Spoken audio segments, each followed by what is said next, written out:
Something I've talked about a lot on this channel in the last few years is Hollywood's abandonment of original ideas. How fewer and fewer studios seem willing to take a chance on something new, preferring instead to keep falling back over and over again on known properties, known IPs, be they books or TV shows or previous films that they can remake, reimagine, and crank out endless sequels and prequels for. And as frustrating as that's been to watch, I understand how it makes sense for the studio bean counters to be squeamish about taking risks on new things, and why they'd feel a lot safer relying on ideas and stories and characters that have built-in fan bases and track records of success.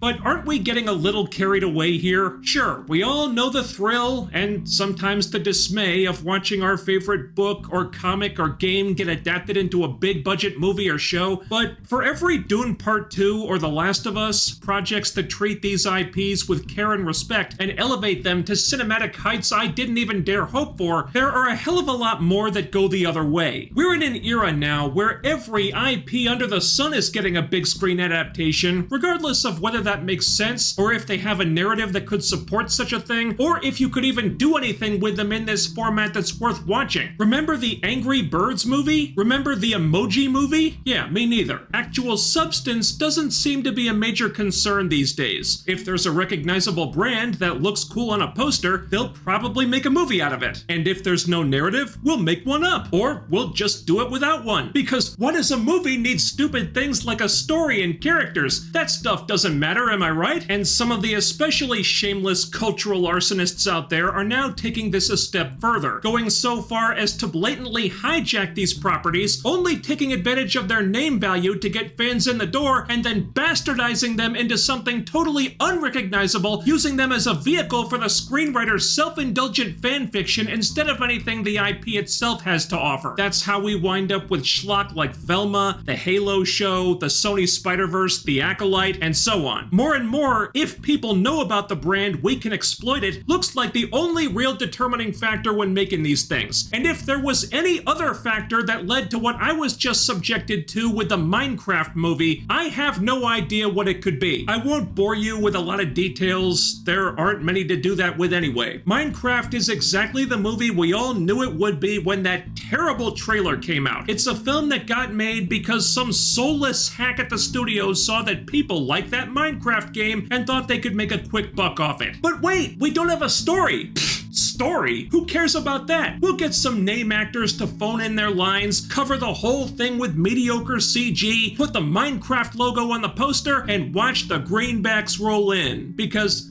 come on.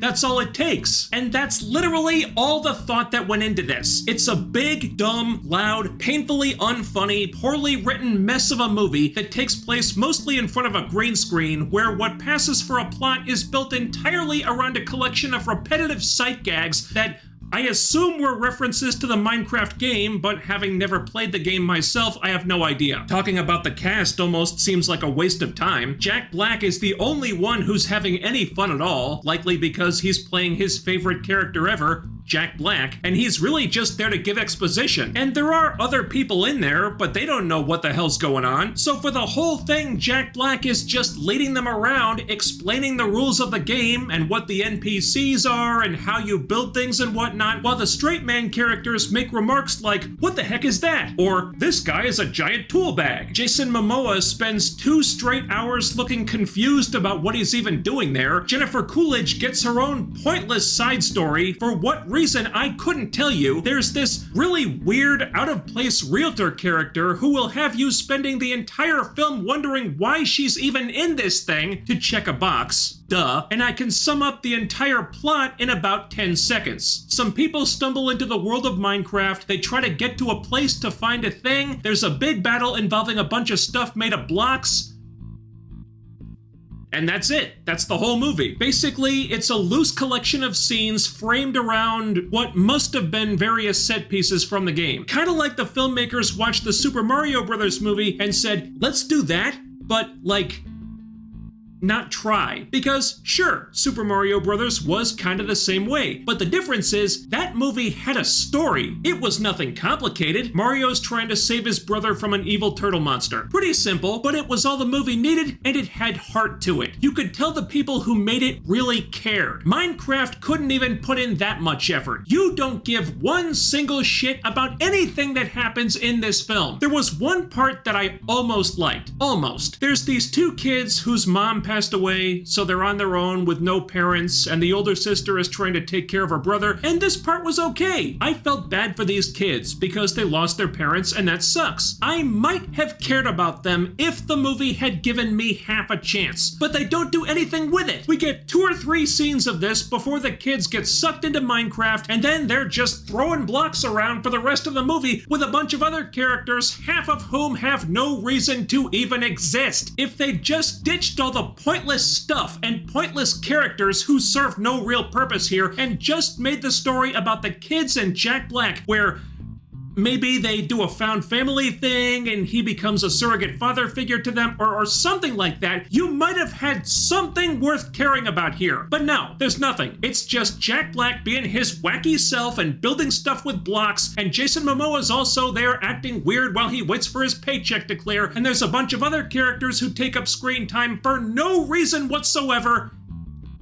And that's all she wrote. It's this really infuriating mentality of, we've got the IP, people will pay to see the blocks, maybe Aquaman will bring some fans in, do we need anything else? Let me tell you something, I wrote this in the community tab a few days ago as a joke. I didn't think there would be much of a plot in a Minecraft movie, but I did, perhaps naively, think that there would at least be a plot.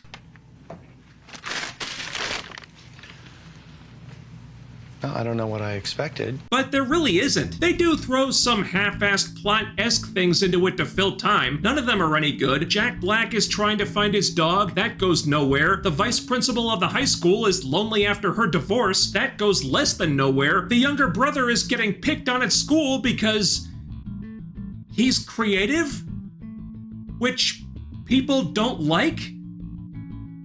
Which is so stupid, by the way. This kid builds a working jetpack during study hall that really flies and everything, but the other kids pick on him because jetpacks are lame and creativity is for losers? Hell, I'll take the jetpack off your hands if you little shits don't want it. If creativity means we get more jetpacks, sign me up! And if there's any kind of actual theme to this movie, I guess that's it, being creative. They don't do anything with it. It doesn't factor into the story, really, but it gets mentioned a few times, enough that it becomes annoying that a movie emphasizing creativity turns out to be the most lazy, witless, derivative, creatively bankrupt movie you'll probably see all year. Every single plot point you can see coming from a mile away, and maybe that shouldn't be surprising since, as I've been told, the game it's based on has no plot, but holy shit, that's not an excuse for your multiple screenwriters to pull a no-show here. It doesn't even do well with the stuff it did come up with. First of all, the movie plays like it's a sequel to itself, with the first 10 minutes acting as some lazy AF previously on segment where they introduce Jack Black and his whole backstory, then there's another 10 minutes where they introduce Jason Momoa, and then another 10 minutes where they introduce the kids and all these other pointless characters, and it takes forever to get moving because so many of these people do not need to be in the movie. They do nothing, serve no narrative purpose at all. Any quote-unquote story they have is completely tacked on, like Jason Momoa gets this plot about making friends or something, but it only gets mentioned like twice, and the payoff to it is complete nonsense because you barely did anything to build up to it properly. It doesn't even fit with the theme of creativity. In fact, most of the stuff in this movie doesn't. It's just a bunch of random unnecessary crap because they had to do something with all these random unnecessary characters who someone thought should be in the movie for some reason, and that all amounts to a bunch of lame-brained, overly processed, regurgitated, disposable junk made by committee with a script that reads like a 12-year-old could have crapped it out over lunch. Literally one brainstorming session with a competent writer, certainly not any of the 6 writers who worked on this thing, could have have made this movie so much better. For all its talk about creativity, Minecraft has no ideas at all. Hell, it struggles just to think of ways to fill its own runtime. Most of it really is just Jack Black and a bunch of deer-in-the-headlights looking people walking around the set pieces of Minecraft talking about the rules of Minecraft. Because a commercial for the game is exactly what you want when you pay to see a movie adaptation of the game, right? Is your idiot brain getting fucked by stupid? I imagine some of this stuff will go over better for people who have played the game and know what all the sight gags mean and what the references are about, but it's not like they do anything interesting or fun with them. It's just stuff that's there. Look, here's a thing from the game. Look, here's another thing from the game. They don't mean anything in the movie, but here they are. You satisfied? No? Well, TS. We've already got your money, so finish your popcorn and f***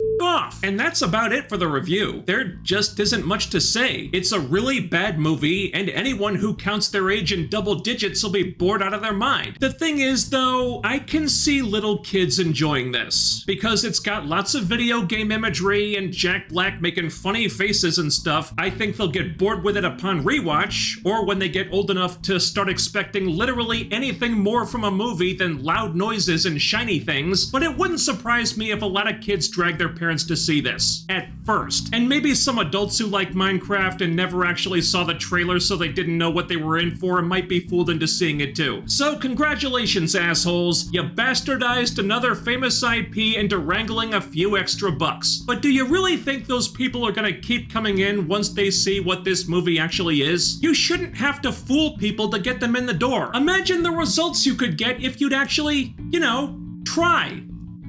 Would that be so hard? Just a couple weeks ago, we all suffered through a truly embarrassing live-action rendition of Snow White that was such a creatively borked, overpriced disaster that Bob Iger's gonna be picking up the pieces for years. Before that, it was Craven and The Crow 2024 and Madam Web and The Acolyte and Morbius and Velma, and now here we are again. Because apparently way too many people in Hollywood today think the equation for success is as simple as IP plus money equals more money. It's Hollywood, baby.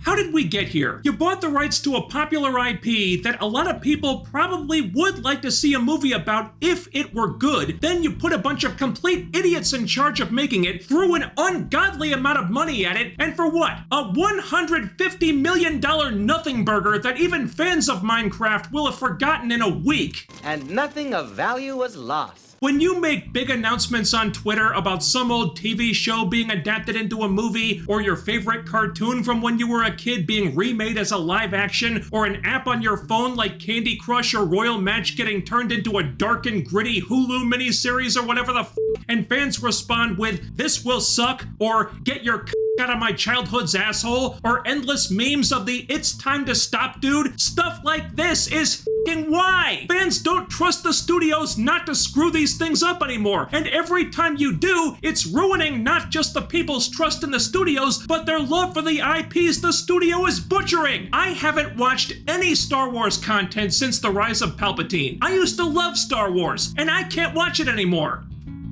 Why do you think that is? Maybe you make some money on this shitty, forgettable Minecraft movie. Okay, but how much cachet will the IP have after it's had such a shitty, forgettable movie made about it? Don't you think that might turn some people off? Don't you think this might have made the brand less viable in the future? I'll put it this way. What are the odds that Kraven the Hunter shows up in a new Spider-Man film or returns in the comics to sell a lot of books after the Kraven movie was a giant piece of shit? Not great. How many families are gonna want to take pictures with Snow White at Disney World after that Rachel Ziegler-led fiasco? Not as many as there were before. Movies like those and like Minecraft are everything wrong with this IP-driven, IP-desecrating era of modern filmmaking. And maybe it was inevitable that we'd end up here, but holy shit, could anyone have predicted that it would get this f***ing obnoxious, this lazy, this careless when studios are gifted these IPs that a lot of people care about only to squeeze seize every short-term gain they can get out of them and then throw them away? You know why The Last of Us is getting a season 2? Or the Super Mario Bros. Movie is getting a sequel? Or Dune is getting a second sequel? Because the people who made those things f***ing care. They respected the IPs they were entrusted with, and those properties have more cachet now than they did before because of that. They will go on to make even more money. How much do you think Minecraft is gonna make after a movie like this? Do you think it's gonna be worth more? I mean, it might, at which point I will have completely lost faith in humanity, but when was the last time treating a famous IP like garbage worked out for the studio? I don't know, and after going on about this for way longer than I intended to, I don't want to know. The Minecraft movie sucks. I have no desire to ever play the game now. Dunsies. Thanks so much for watching. While you're here, ding that bell icon and follow all of my social media so you can always be notified when I upload new stuff. The links are down there. And this channel is a one-man operation. I do all this stuff myself, so help me out by doing all the other YouTube things. Smashing that like button, leaving a comment, sharing the video, hitting subscribe if you haven't already, and making sure you're still subscribed, because what really deserves to have its IP hijacked and butchered just so some soulless studio executive can score a big payday at the expense of a franchise that a lot of fans cared about but won't anymore because of this, is the YouTube algorithm. That's all for now. I'll be back with more soon. Take care, stay tuned. I'll see you next time.